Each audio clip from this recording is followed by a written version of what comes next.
नमस्कार। हर घर में कोई एक ऐसा व्यक्ति है जिससे हर कोई परेशान है। हर घर में कोई ऐसी अव्यवस्था है जिस वजह से सबका जीना दुश्वार है। हर घर में एक रावण है, हर घर में एक राक्षस है, हर घर में एक ऐसी अव्यवस्था है जिस वजह से हर व्यक्ति के जीवन की बहुत सारी चीजें प्रभावित होती हैं। यकीन मानो, आज मैं बात सिर्फ तुम्हारी कर रहा हूं। नमस्कार, मैं हूं आचार्य सतीश अवस्थी। आज चर्चा में हर घर घर के रावण पर बात है और यह सिर्फ एस्ट्रोलॉजिकल चर्चा है। आपके अपने घर में कोई एक ऐसा व्यक्ति होता है जो सबको परेशान कर रहा है। कोई आदतों से, कोई अपने चरित्र से, कोई अपने व्यवहार से और कोई अपने आदतों से, नेचर से, स्वभाव से, व्यक्तित्व से, नशे पत्ती से। भाई, बहुत बड़ी संख्या में लोग ऐसे हैं जिनके घरों में कोई ऐसा व्यक्ति है जो बुरी संगति में है, खराब कर्मों में लिप्त है, हाँ, नशा इत्यादि करता है, जुआ इत्यादि खेलता है, घर की संपत्ति को बाहर बर्बाद करता है, घर के नाम को खराब कर रहा है और सबसे बड़ी बात, दिन रात के चैन, नींद और सुकून को बेच के बैठा है मानो। अभी तक देखा जाता था कि ये सिर्फ और सिर्फ लड़कों तक सीमित था।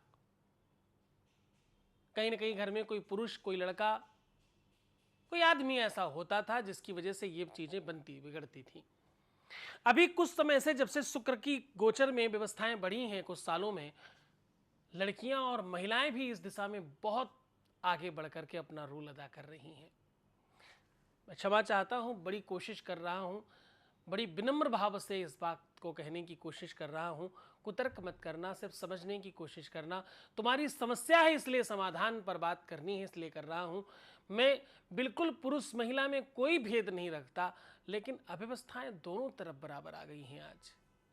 आज कुछ बच्चियां भी ऐसे हैं जो घर के लोगों के नाक में दम करके रखा है, बड़ी बुरी संगति में है, मनमानी कर रही हैं, बिगड़ी जा रही हैं, ठीक नहीं चल रहा कुछ भी। पुरुष, बच्चे, लड़के, आदमी थे ही, अब तो लड़कियां और औरतें भी इस दिशा में आगे बढ़ रही हैं। अगर आपके घर में भी ऐसी व्यवस्था है तो आज का दिन आपका है। अगर आपके घर में ऐसी कोई व्यवस्था है तो आज आपके ऊपर चर्चा है। ये सब कुछ होता क्यों है, इसका क्या समाधान है और इसको किस प्रकार से देखा जाना चाहिए, उसके ऊपर बात कर रहा हूं। ज्योतिष मानती है, एस्ट्रोलॉजी मानती है कि ऐसा होता तब है जब आपके पूर्व जन्म का कुछ ऐसा संबंध रहा हो। ज्योतिष मानती है कि पिछले जन्मों का कोई कर्ज है जिसको आप इस रूप में चुका रहे हो। पिछले जन्म में आपने किसी को परेशान किया, इस जन्म में आपको वही व्यक्ति आपके घर में उस रूप में, उस स्वरूप में, उस रिश्ते में आकर के आपको परेशान कर रहा है।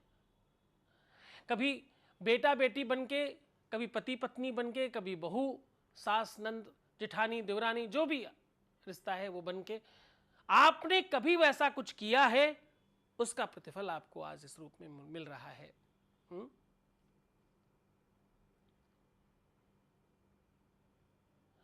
ज्योतिष कहती है कि ऐसा उन लोगों के साथ ज्यादा होता है, मैक्सिमम परसेंटेज वाइज, जिनकी कुंडली में मंगल और शनि साथ में हो, जिनकी कुंडली में मंगल और बुध साथ में हो, जिनकी कुंडली में बुध और बृहस्पति साथ में हो, उनके घर में, उनके परिवार में, उनके कुटुंब में ऐसी अव्यवस्थाएं ज्यादा देखी जाती हैं।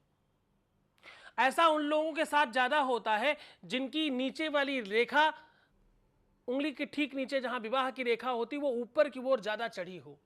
ऐसा उन लोगों के साथ ज्यादा होता है जिनका ऊपर की ओर, मतलब अगर मैं ऐसा सीधा हाथ करूं तो ये अंगूठा जितना ज्यादा स्टिक हो, उनके साथ ऐसी प्रॉब्लम ज्यादा आती है।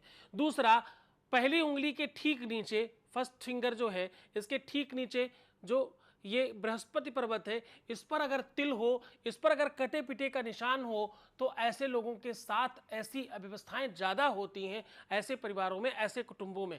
और एक खास बात बताता हूं, जिन लोगों का मतलब अगर पूरे के पूरे हाथ को 3 भाग में बांट दिया जाए और बीच वाले हाथ में बहुत दबाव दिखता हो, बहुत बहुत अंदर की ओर दबता हुआ नजर आता हो, बहुत कटी फिटी लाइनें हो, तिल हो, कुछ कुछ स्पेशल निशान हो, ऐसे लोगों के साथ भी ऐसी चीजें ज्यादा होती हैं।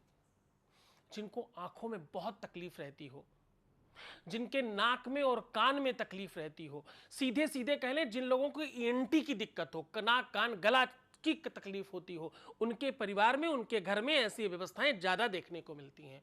लक्षण हजारों हैं, लाखों ऐसे लक्षण हैं जिनके आधार पर यह बात कही जाती है कि उनके साथ ऐसी अव्यवस्थाएं ज्यादा दिखाई पड़ती हैं।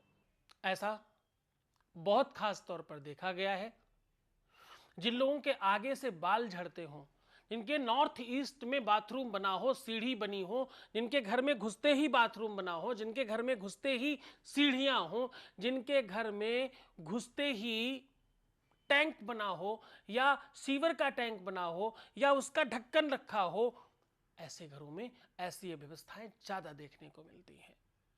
हाँ, जिनके घर के परसेंटेज वाइज 5% से ज्यादा कम जगह में, 5% से भी कम जगह में किचन बना हो, किचन बहुत छोटा हो, ऐसे घरों में भी ऐसी अव्यवस्थाएं जल्दी आती हैं। और जिनके घर में पितृदोष हो, बहुत अकाल मृत्यु हुई हो, बहुत सारे लोगों के अकाल मृत्यु हुई हो, फिर भी उनका पिंडदान और गया श्राद्ध इत्यादि नहीं किया गया हो, ऐसे घरों में भी ऐसी अव्यवस्थाएं ज्यादा आती हैं। कैसे ठीक कर सकते हैं? भागवत का प्रवचन कराएं, आत्मदर्शन साधना का शिविर लगाएं, ये बड़े उपाय हैं। दूसरा क्या कर सकते हैं? पंचबली कराएं, ये भी बड़ा उपाय है। सामान्यतः क्या कर सकते हैं? उबले हुए चावल में दही मिला करके गाय बैल कुत्ता बिल्ली को खिलाने से ठीक होता है। और क्या करें? पीपल के पेड़ के पास में दही, चावल, सिंदूर और उड़द की दाल रख करके पान के पत्ते में करके रख देने से भी ऐसी चीजें ठीक होना प्रारंभ हो जाती, थोड़ा फर्क पड़ता है। उड़द की दाल का भोग लगाएं भैरव जी को, तो भी इसका परसेंटेज वाइज थोड़ा आपके जीवन में फर्क पड़ता है। तो करिए ये उपाय और ठीक रहने की कोशिश करें। ऐसी व्यवस्थाओं से पीड़ित हैं तो हम आपके साथ में हैं। परमात्मा ने चाहा तो हम आपकी जीवन की हर एक व्यवस्थाओं पर बात करेंगे और प्रयत्न करेंगे हम और आप दोनों मिलकर के ठीक करने की। बहुत बहुत धन्यवाद, साधुवाद। अगर आपको हमारा ये वीडियो पसंद आया है तो आप इसे लाइक कर सकते हैं, शेयर कर सकते हैं, हमारे चैनल को सब्सक्राइब भी कर सकते हैं। आप अपने विचार या सवाल कमेंट बॉक्स में लिख भी सकते हैं। आप आचार्य सतीश जी से मिलने के लिए हमें कॉल भी कर सकते हैं। हमारा नंबर है 0808 1426 940।